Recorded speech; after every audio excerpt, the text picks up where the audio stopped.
Yes, thanks very much for this. Not the result, clearly, that you wanted on your 200th game as captain. Where did you think that game was lost? I think in the middle, we needed a bit more strike rotation. I don't think there was a lot for the spinners. Yes, they have experienced spinners, so they bowled very well. They're bowling the right length. But I felt, in that period, you have too many dot balls.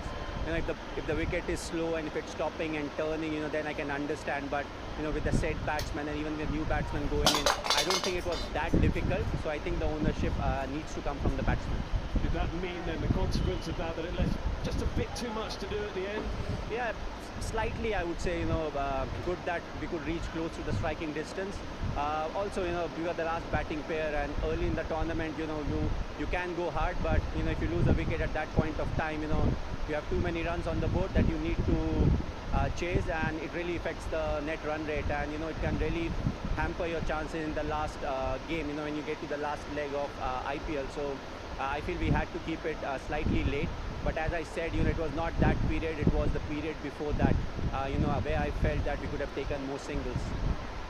Give us a bit of insight, MS, as to what goes through your brain and your mind when you're trying to play out those last few overs with so much to do. How are you trying to plan all that?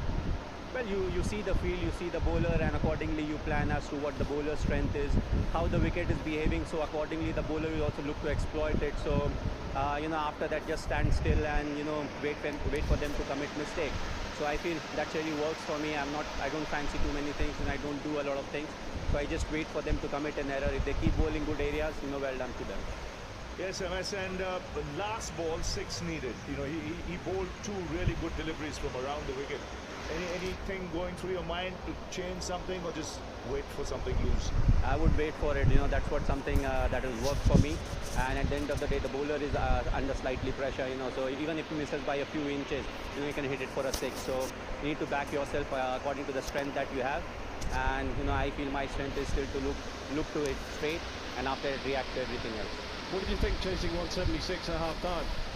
Well, we saw the amount of dew. In the sense, yesterday also we saw there was quite a bit of dew. And as I said, after the first few new balls, once it goes to the outfield, and after that, it becomes relatively easy.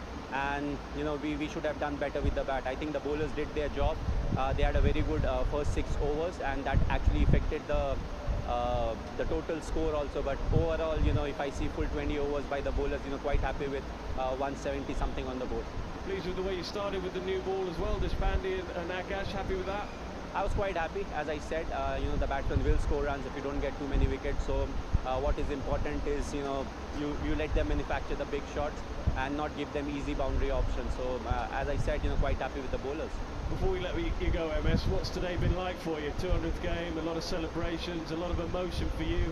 How's it been for you? Well, I didn't really know that it was my 200th game, so nothing really changes. I'm not big for milestones. What's the big difference between 199 and 200? So it hardly matters. What is important is how you turn up and how you are enjoying cricket. So that's what is something is more important to me. Of course, it's a compliment that it's a 200 game. To be able to play for so long. Thanks to Almighty, because he's definitely helped me, finish 200 games. But, as I said, nothing really changes. Okay, thanks for talking to us. Good luck.